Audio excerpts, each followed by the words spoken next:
శ్రీమాత్రే నమః. సద్గురు జ్యోతిషాలయం 2025 మే నెల రాశి ఫలితాలని మనం తెలుసుకోబోతున్నాం. మా ఛానల్ ద్వారా చూస్తున్నటువంటి ప్రేక్షక మిత్రులందరికీ కూడా శుభాభివందనాలు. మా ఛానల్స్ బాగా చూస్తున్నాడు, ధన్యవాదాలు. కానీ సబ్స్క్రైబర్స్ అనేవాళ్ళు కొంచెం తక్కువగా ఉన్నారు. కొంచెం సబ్స్క్రైబ్ చేయండి. ఈ పక్కనున్న బెల్ బటన్ కానీ మీరు కొట్టేస్తారనుకోండి, మా ఛానల్లో ఉన్నటువంటి అన్ని కార్యక్రమాలు కూడా మీకు వస్తూ ఉంటుంది, మీరు చూడొచ్చు. మీకు ఉపయోగపడే విషయాలు చెప్పడం జరుగుతుంది. కమింగ్ టు జాతకం. జాతకం అనేది పడుతున్న వర్షానికి ఒక గొడుగే కానీ జాతకం జీవితం కాదు. మేము చెప్పే ఈ రాశి ఫలితాలు గోచార గ్రహస్థితులను దృష్టిలో పెట్టుకొని చెప్తున్నాం.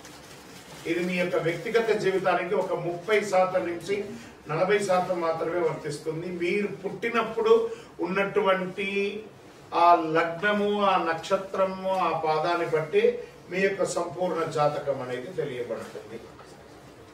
ఇంకా జాతకం అంటే ప్రతి ఒక్కరికి కూడా నాకు ఉద్యోగం ఎలా ఉంటుంది, నాకు వ్యాపారం ఎలా ఉంటుంది, నాకు ఆరోగ్యం ఎలా ఉంటుంది, దాంపత్య జీవితం ఎలా ఉంటుంది, సంతానం ఉంటుందా, ఉద్యోగం వస్తుందా, వ్యాపారం బాగుంటుంది, ఇవే ఏదో టెన్షన్స్ తోనే ప్రతి ఒక్కళ్ళం కూడా జీవిస్తున్నాం.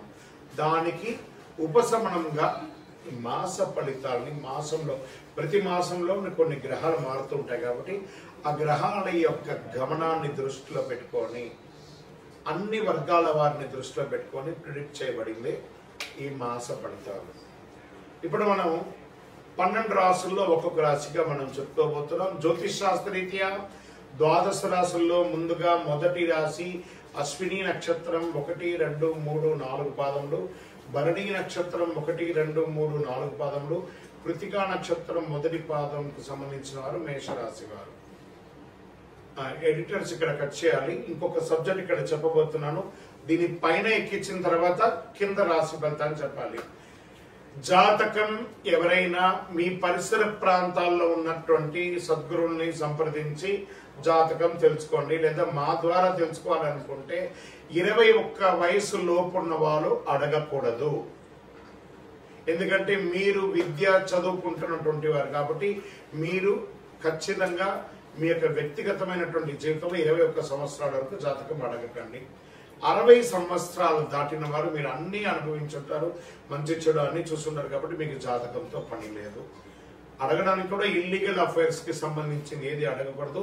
నాకు అప్పులు బాగా ఉన్నాయి, జాతకం చెప్పండి అంటే ఎవరు చెప్పరండి. మీ అప్పులు తీసుకున్న చోట ఖచ్చితంగా కష్టపడి ఇవ్వండి, అదొకటే జాతకానికి ఉన్నది. రైట్. ఇప్పుడు మేషరాశి. ఈ మేషరాశి వారికి ఈ నెల ఎలా ఉంది? జ్యోతిష్ శాస్త్రరీత్యా 12 రాశుల్లో 6వ రాశి అయినటువంటి కన్యా రాశి మిత్రులారా, మీరు ఉత్తరా నక్షత్రం 2, 3, 4 పాదాలు, హస్తా నక్షత్రం 1, 2, 3, 4 పాదములు, చిత్తా నక్షత్రం 1, 2 పాదాలకు జన్మించిన మీరు కన్యా రాశి వారిగా పరిగణించబడుతున్నారు. ఈ మే నెల 2025 మీకు శుభాశుభ ఫలితాలు అంటే ఈ రాశి వారికి మాసంలో గ్రహ సంచారం చాలా అనుకూలంగా ఉంటుందండి. శని మే నెలలో మీనరాశిలో సంచరిస్తున్నాడు. చంద్రుడు నిరంతరం తన సంకేతాలను మారుస్తూ ఉన్నారు. కుజుడు బలహీనమైన స్థితిలో ఉండడం, 2వ ఇంటి పైన ఉండడం వల్ల మీకు అన్ని రకాలుగా కలిసి వస్తుంది. అన్ని రంగాల వారికి అనుకూల వాతావరణం ఉంటుంది. ధన వ్యవహారాల్లో సజావుగా సాగిపోతాయి. ఆర్థికంగా చాలా బాగుంటారు. సరిపోతుంది, ఆహా నాకు ఈ నెల సరిపోతుంది అన్నట్టుగా సంపాదిస్తారు. ఖర్చు తక్కువగా ఉన్నందున రుణం తీసుకోవాల్సిన అవసరమే లేదు. ఇంట బయట ప్రతి వ్యవహారంలో మీదే పై చేయి. సమాజంలో ఉన్నతమైనటువంటి వ్యక్తుల పరిచయంతో ఇంకొక మెట్టు ఎదుగుతారు.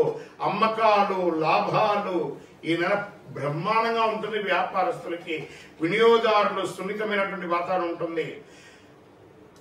మాస ద్వితీయంలో వ్యాపారం కొంత పెట్టుబడులు నివారించండి. తోటి వ్యాపారంతో విభేదించకండి. ఉద్యోగులకి మంచి అవకాశం, ట్రాన్స్ఫర్స్, ఇంక్రిమెంట్స్, అది ప్రైవేట్ రంగం వారు కానీ ప్రభుత్వ రంగం వారు కానీ విదేశీ ఉద్యోగం కూడా పొందే అవకాశం ఉన్నాయి. విదేశీ ఉద్యోగంలో ఉన్న వారికి సేఫ్ సైడ్ గా మీకు అయ్యే అవకాశాలు బాగా ఉన్నాయి. అన్ని సమస్యలు క్రమంగా తొలగిపోతాయి. దూర ప్రయాణాల్లో లాభసాటిగా సాగుతాయి. మాసం చిరున ఒక వ్యవహారంలో సన్నిహితులతో భేదాభిప్రాయాలు వచ్చే అవకాశాలు ఉన్నాయి. అపరిచితుల జోక్యం వద్దు. కుటుంబంలో కొంత గందరగోళం వచ్చే అవకాశం ఉంది. మాస ద్వితీయంలో భార్యాభర్తలు సఖ్యతగా ఉంటారు. ఒకదానికొకటి సర్దుకుంటూ పోతుంది. విద్యార్థులు పోటీ పరీక్షల్లో మంచి ఉత్తీర్ణత సాధిస్తారండి. చాలా గొప్పగా ఉంటుంది. స్పోర్ట్స్ విభాగం వారికి చాలా బాగుంటుంది. ఇలా సర్వీస్ సెక్టార్లో ఉన్నవాళ్ళు, పోలీస్, డిఫెన్స్, డాక్టర్స్, అడ్వకేట్స్, వీళ్ళకి అందరికీ కూడా చాలా బాగున్నటువంటి ఒక సమయం. ఆరోగ్య సమస్యలు మాత్రం కొంచెం ఉన్నాయి. జీర్ణ సమస్యలు ఉన్నందున ఆహారం గురించి జాగ్రత్త పడండి. బయటికి వెళ్ళేటప్పుడు తగిన భద్రతా చర్యలు తీసుకోండి. వేడి సంబంధిత ఆరోగ్య సమస్యలు ఉండొచ్చు, జాగ్రత్త పడండి. రాజకీయ నాయకుడికి మెరుగైనటువంటి సమయం. ఏదైనా గొప్ప పదవి కానీ లేదా మంచి పేరు ప్రఖ్యాతులు కానీ పంచే అవకాశం ఉన్నాయి. షేర్ మార్కెట్ అద్భుతంగా ఉందని కూడా చెప్పచ్చు. మీడియా రంగం వారికి మల్టిపుల్ ఓపెనింగ్స్ వచ్చే అవకాశం ఉన్నాయి. ఐటీ రంగం వారికి అయితే ఇంకా చెప్పక్కర్లేదు. ఎన్నో రోజులుగా మీరు ఇబ్బంది పడుతున్నారు కదా. ఐటీ రంగం వారికి నెల చాలా బాగుంటుంది. నూతన ఉద్యోగాని కోసం ప్రయత్నం చేస్తున్నారు. మీ సొంత ఊరిలోనే ఉద్యోగం మీ పక్కనే దొరికే అవకాశం ఉంటుంది. ఎంత జీతం వస్తే అంత ముందు జాయిన్ అవ్వండి. ఒట్టిగా ఉండడం కంటే కూడా జాయిన్ అవ్వచ్చు కదా. జాయిన్ అవ్వండి, తర్వాత పెద్ద ఉద్యోగం కోసం ప్రయత్నం చేద్దాము. ఈ నెల మీకు అదృష్టం కలిగించే రోజులు 2 మే 2, 5, 8, 14. లక్కీ నంబర్లు 1 మరియు 7. చంద్రాష్టమం మే 24, 5, 2025 1:48 మధ్యాహ్నం నుండి 26, 5, 2025 1:40 మధ్యాహ్నం వరకు చంద్రాష్టమం ఉంటుంది. 2.5 రోజులు చాలా జాగ్రత్తగా ఉండండి. వాహనం నడిపేటప్పుడు, సంతకం పెట్టేటప్పుడు ప్రతి దాంట్లో జాగ్రత్తగా ఉండండి. పరిహారం బాగున్నప్పుడు పరిహారం కాబట్టి కావాలి. దైవ ప్రార్థనకు కృతజ్ఞత చెప్పాలి. గణపతికి గరికతో అర్చన చేయండి. గరిక మాల వేయండి. నందీశ్వరుడు ఉంటాడు కదా, ఆ నందీశ్వరుడు ముందు బియ్యం నైవేద్యం పెట్టండి. ఆ బియ్యాన్ని ఆవులకి, గోవులకి అంతకు కూడా పెట్టండి. మీ కులదైవ ప్రార్థన చేయండి. మీ యొక్క ఆ దేవాలయంలో మీ వయస్సు సంఖ్య ఎంత ఉందో అన్ని దీపాలు వెలిగించండి. అతి శక్తివంతమైనటువంటి ఈ కరుంగాలి మాల ధరించండి. ఉద్యోగంలోను, వ్యాపారంలోను అన్ని రకాలుగా అనుభూతి పొందుతారు. ఐశ్వర్యంగా ఉంటారు.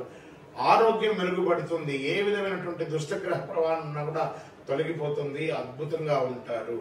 ఇంకను మీ యొక్క వ్యక్తిగత జాతకం తెలుసుకోవాలనుకుంటే కింద ఉన్నటువంటి నంబర్కి మీ యొక్క date of birth, time of birth, place of birth WhatsApp చేయండి. కాల్ చేయకండి. విజయోస్. శ్రీమాత్రే నమః.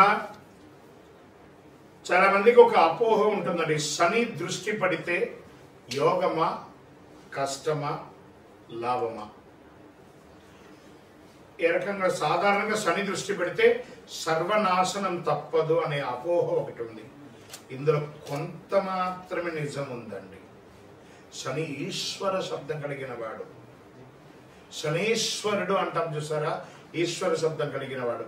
అందుకే ఈశాన్యంలో నవగ్రహాలను పెడతారు. ఎలా వేదంలో కూడా ఏమని చెప్పింది? ఈశాన సర్వ విజ్ఞానం ఈశ్వర సర్వభూతానాం బ్రహ్మాధిపతి బ్రహ్మణోధిపతి బ్రహ్మ శివోమే అస్తు సదా శివం. అలాగే నవగ్రహాలు కూడా ప్రతి దేవాలయంలో ఈశాన్యంలో ఉంటుంది. కొన్ని మినహాయింపులు కూడా ఉన్నాయి. ఎలా అంటే తులా, ధనుసు, మీన రాసుల నుంచి శని ఏ రాసులను చూసినా ఆ రాసులు ఉత్తమ ఫలితాలను పొందుతారని జ్యోతిష్ శాస్త్రం చెప్తుంది. శని తానున్న రాశి నుంచి 3, 7, 10 రాశులను వీక్షిస్తాడు. ప్రస్తుతం మీనరాశిలో ఉన్నందువల్ల శనీశ్వరుడు వృషభ, కన్య, ధను రాశులను వీక్షించడం జరుగుతుంది. ఈ వీక్షణ వల్ల ఈ రాశుల వారికి యాక్టివిటీ పెరుగుతుంది. కొన్ని రాశులు చిన్న ఇబ్బందులు ఉండొచ్చు. శని దృష్టి ఉన్న నేపథ్యంలో కొన్ని రాశులకు ఆదాయం, వృత్తి, ఉద్యోగ అవకాశాలు, సుఖ సంతోషాలు కలుగుతాయి. ఆదాయ ఉద్యోగ యోగాలు పడతాయి. ఈ 3 రాశులతో పాటు తానున్న మీనరాశికి తన సొంత రాశి అయినటువంటి మకర, కుంభరాశులు శని శుభ ఫలితాలు ఇస్తున్నాడు. శని భగవానుడు అష్టమ శనిగా సింహంలో, అర్ధాష్టమ శనిగా ధనుసులో, 7.5 శనిగా మేషరాశిలో, కుంభరాశిలో, మీనరాశిలో ఉన్నారు. వీళ్ళందరూ కూడా పరిహారం చేసుకోండి. పరిహారం అంటే ఓ ఖర్చులు పెట్టేసుకొని చేసేసుకోవడం కాదు.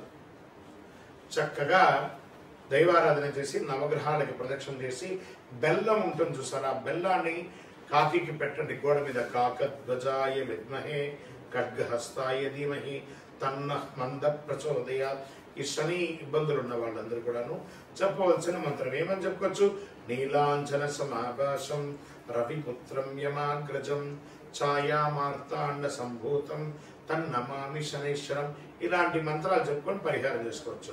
మరి శనికి సంబంధించినటువంటి చెట్టు ఏమంటే జమ్మి చెట్టు. ఈ జమ్మి చెట్టు ఎక్కడ ఉంటే ఆ జమ్మి చెట్టుకు పోయి ప్రదక్షిణ చేయండి. ఒకవేళ జమ్మి చెట్టు మీకు అందుబాటులో లేదు, ప్రదక్షిణ చేయలేదు, జమ్మి చెట్టు కరుంగాలి. 90 సంవత్సరాలుగా ఉన్న జమ్మి 140 సంవత్సరాలు కానీ కరుంగాలి అవుతుంది. ఈ కరుంగాలి మాలను ధరించండి, జపం చేయండి. ఈ మంత్రాన్ని మాల జపం చేసుకుంటూ మాల వేసుకోండి. అద్భుతమైనటువంటి ఫలితాలు పొందుతారు. శని దోష నివారణ జరుగుతుంది. ఆరోగ్యం బాగుంటుంది, ఐశ్వర్యంగా ఉంటారు, సంతోషంగా ఉంటారు. శని భగవానుడు మాకు వచ్చారు, మాకు షాడశ జరుగుతుంది, అష్టమ శని జరుగుతుంది, అర్ధాష్టమ జరుగుతుంది అని, కంఠ శని జరుగుతుంది, జన్మ శని జరుగుతుంది అని అపోహ ఉంటే దాన్ని తీసి పడేసండి. శని భగవానుడు మనల్ని ట్యూన్ చేస్తున్నాడు, జీవితాన్ని నేర్పిస్తున్నాడు. నేర్చుకోండి. ఆ ఒక్క గ్రహం కొంచెం తగ్గినప్పుడు మిగతా గ్రహాలంతా అనుకూలంగా ఉంది కదా, అనుకూలమైనటువంటి గ్రహాలకి కృతజ్ఞత చెప్పండి. చిన్న ఉదాహరణ చెప్తాను. మన చేతిలో ఒక చిన్న గాయం తగిలింది అనుకుందాం. మన యొక్క ఆలోచన అంతా అయ్యో నాకు దెబ్బ తాకిందని దీని మీదే మనం కాన్సన్ట్రేషన్ అంతా పెడతాం.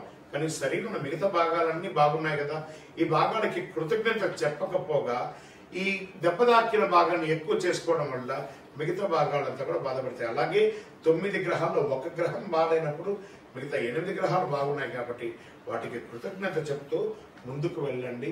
ప్రతిదాన్ని కూడా ఆనందంగా స్వీకరించండి. విజయోస్తు. శని చూసినా కూడా కోటి లాభమే అండి. విజయోస్తు.